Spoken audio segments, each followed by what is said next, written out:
Ils se sont succédés au Palais de la Nation en ce troisième jour de consultation nationale.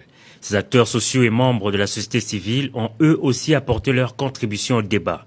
D'abord, la délégation des responsables des artistes, conduite par le professeur Yokali Mundaba. Lors de sa rencontre avec le chef de l'État Félix-Antoine Tshisekedi Tshilombo, cette délégation a soutenu que le contexte politique actuel correspond à ce que nous avons comme fondamentaux de la culture africaine, c'est la palabre. D'autres artistes à être consultés, ce sont les comédiens. Ils disent avoir prodigué des conseils au président de la République pour une issue heureuse de consultation, sans entrer dans les détails. Avec les représentants des universités et instituts supérieurs, le chef de l'État a également prêté une oreille attentive.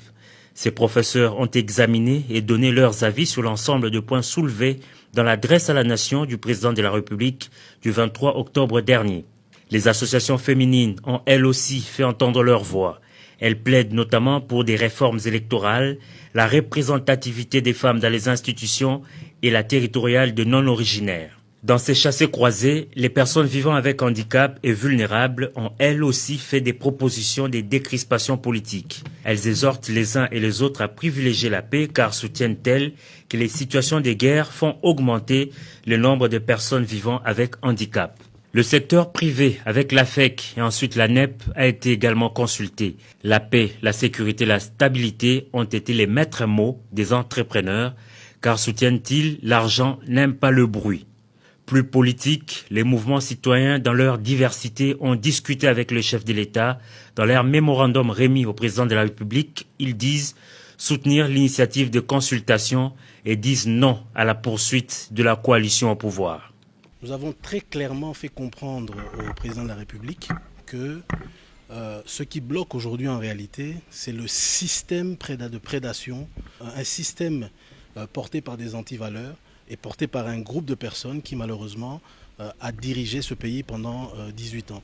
Et donc il est clair qu'aujourd'hui, malheureusement, après 18 mois, ce système n'a pas pu disparaître parce que ces personnes-là continuent à manipuler et à contrôler, à vouloir contrôler les institutions.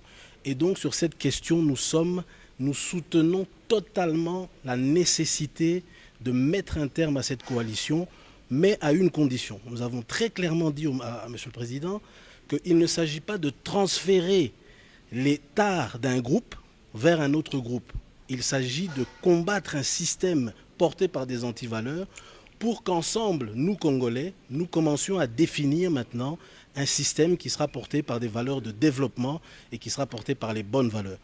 Message quasi similaire, relayé par le comité laïque de coordination qui résume sa plaidoirie en 3 axes, la réhabilitation de l'autorité de l'État, la crédibilisation des élections et la relance économique.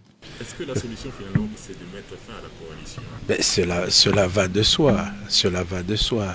Je ne sais pas s'il faut mettre fin, mais il faut aller au-delà de la coalition. Il faut que maintenant toute la population puisse être mise à contribution.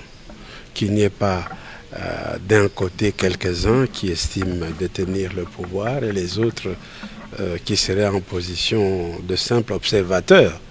Maintenant, tout le monde doit pouvoir apporter la contribution pour la construction du pays.